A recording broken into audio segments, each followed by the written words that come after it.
Jadi, Lelayu itu adalah sosok pembawa kabar gembira. Semenjak kejadian itu, setiap malam si Yukti ini selalu dimimpiin sama sesosok wanita kurus yang menyelinap masuk lewat jendela kamar mandinya.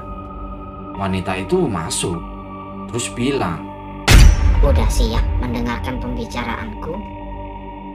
setiap kali si Yukti ini dimimpiin sosok itu, badannya langsung panas. Taraka sendiri nggak bisa nih ngelihat Lelayu yang dimaksud. Lelayu itu cuma bisa dilihat oleh Yukti karena nggak sengaja menatap mata tiga pria utusan dari Wirango.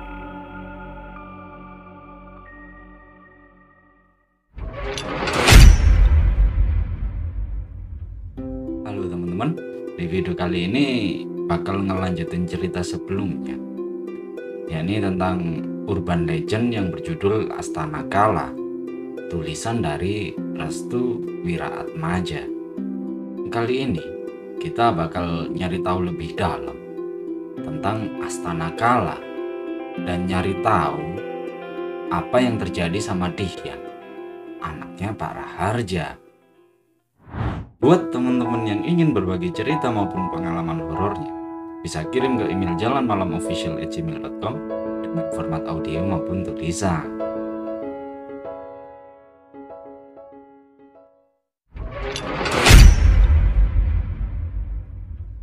Pak Raharja ini selalu bilang ke anak-anaknya, "Nak, jangan kamu lewati rumah Pak Krismojo pada malam Jumat nanti ya.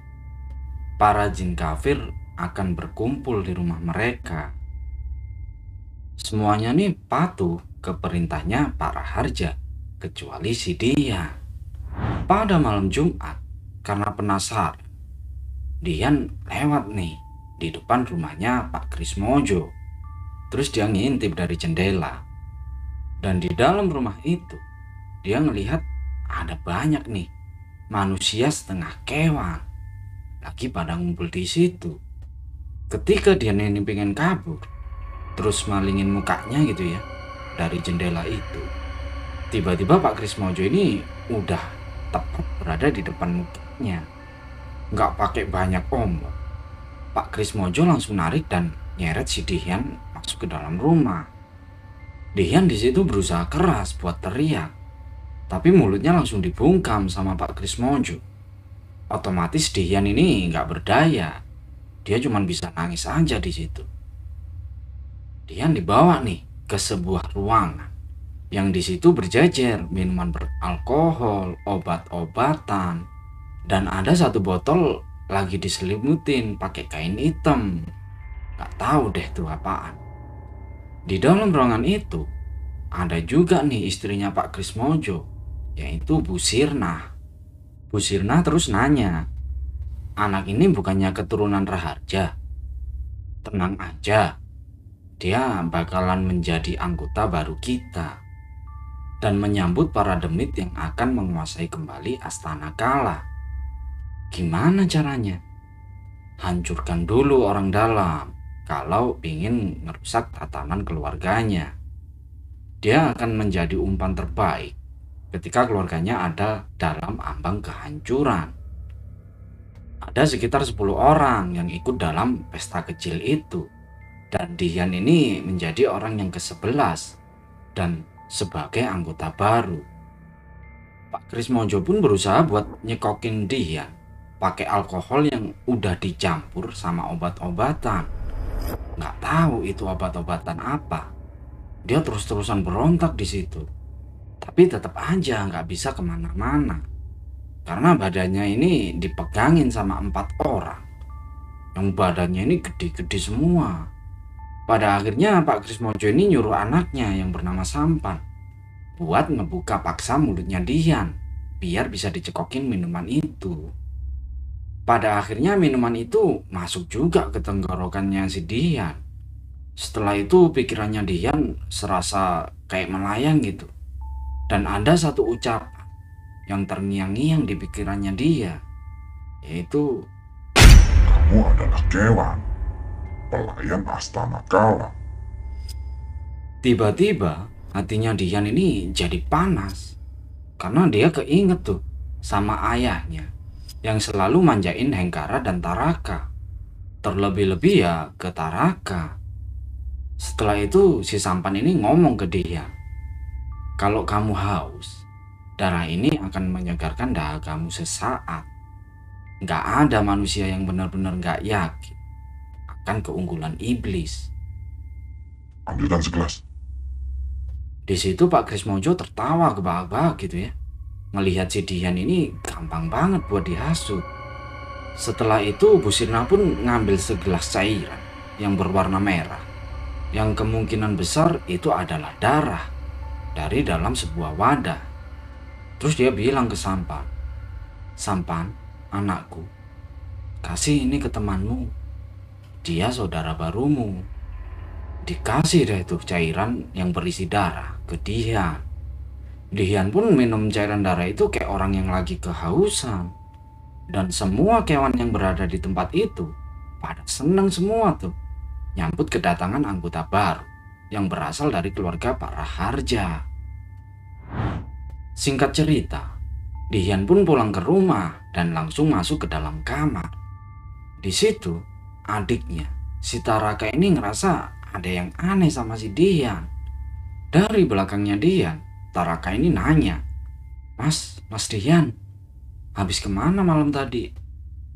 Apa urusanmu tanya-tanya itu?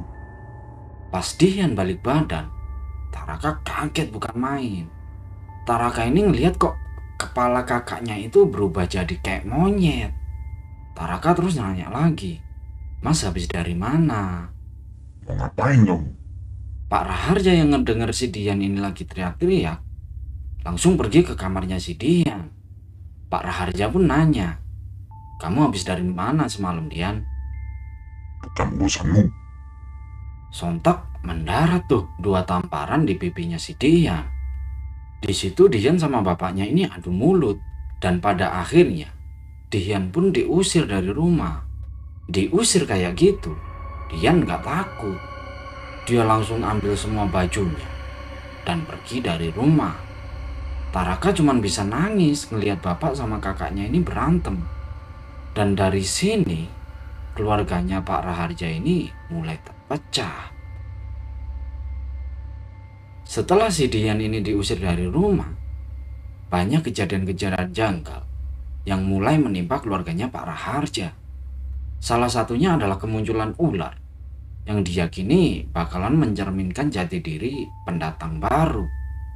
Pendatang baru yang bakal mendiami desa Tirtajaya. Ular ini disebut dengan nama Wirangon.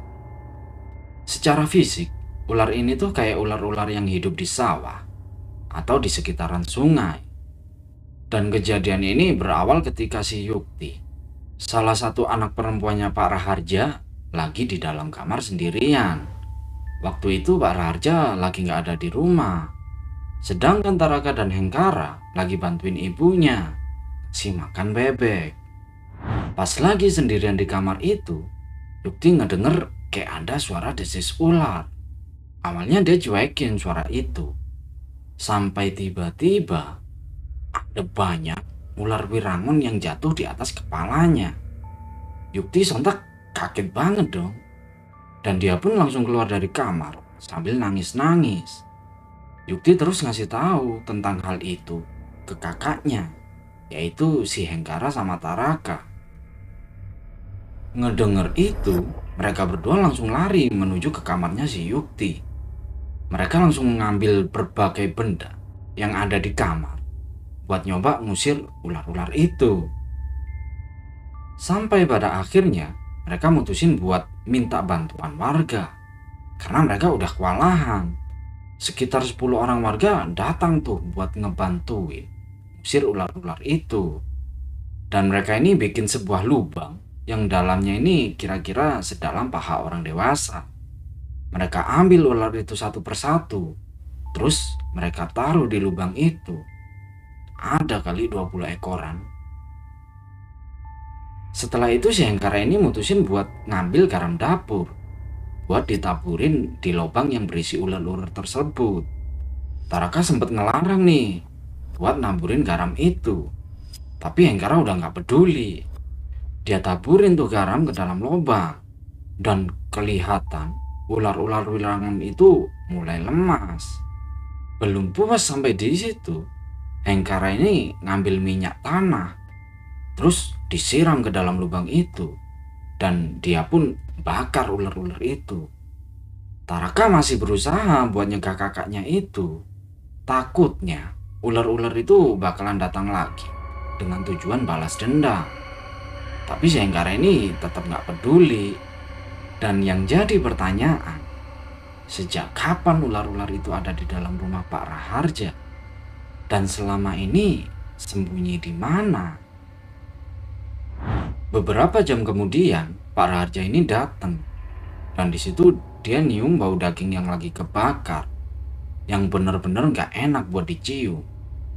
Taraka terus ngejelasin kalau bau itu berasal dari ular-ular yang udah dibakar sama Hengkara di dalam lubang tadi. Gak pakai lama, Pak Raharjo pun langsung pergi ke lubang tempat di mana ular-ular itu dibakar. Terus beliau berbisik, "Wirangon."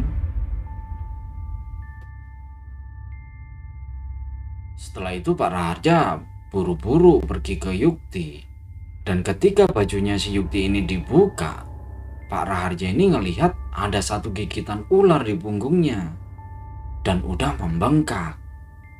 Berarti ada satu ular yang sempat masuk ke dalam bajunya si Yukti dan ngegigit. Di situ Pak Raharja bilang, ular itu bukan ular sembarangan, nah.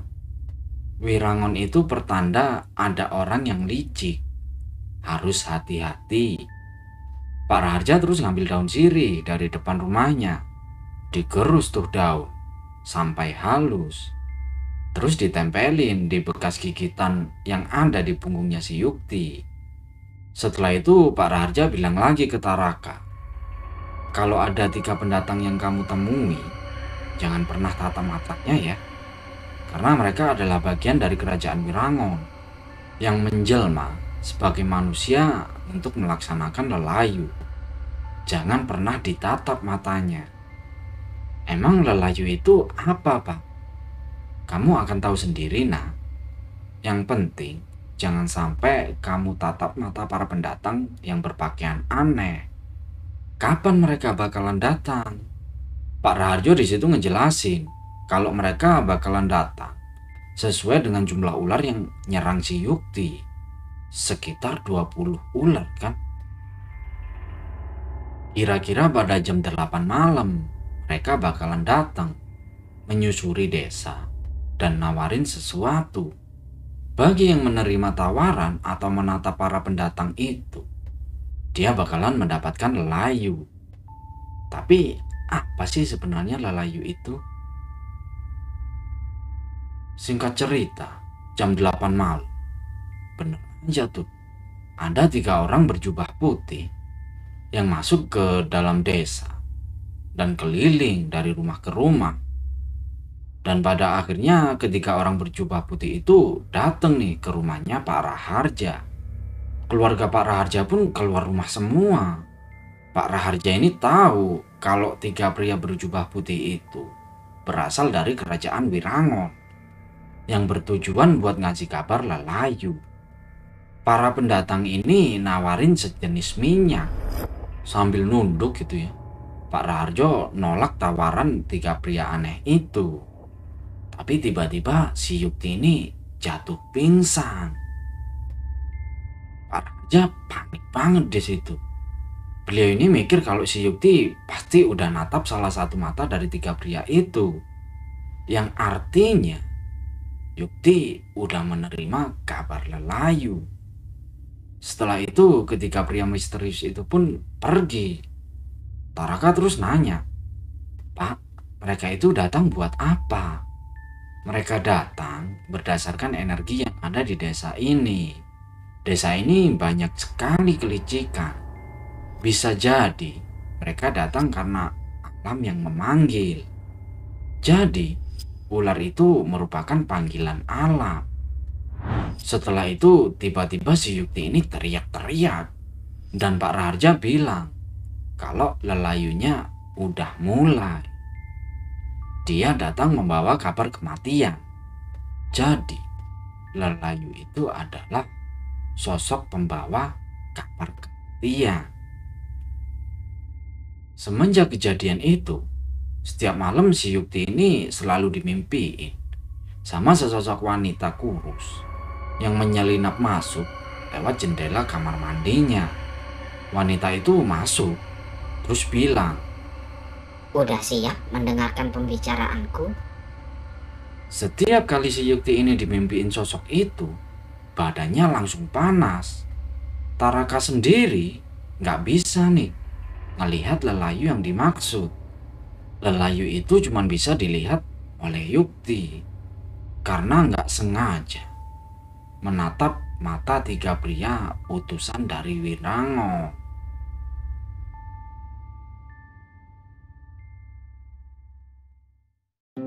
Udah segitu teman-teman ya buat part 2 ini. Kita lanjut di part berikutnya. Ini benar-benar serem ya buat bawain cerita ini. Ini bikin video ini jam 11 malam nih di sini. Karena lumayan panjang gitu ya ceritanya. Kita lanjut di part berikutnya.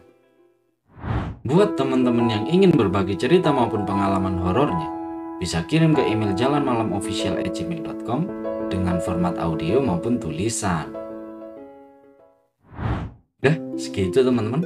Terima kasih semuanya. Terima kasih buat para subscriber yang udah nge-like, udah nyempetin komen, dan yang udah nge-share ke yang lainnya. Terima kasih banyak semuanya. Semoga siapapun itu yang saat ini lagi sakit, semoga lekas diberikan kesembuhan.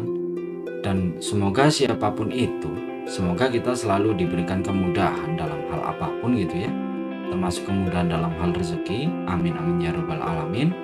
Dan semoga kita selalu mendapatkan kemudahan capai apa yang kita harapkan selama ini gitu ya teman-teman. Terima kasih semuanya. Wassalamualaikum warahmatullahi wabarakatuh.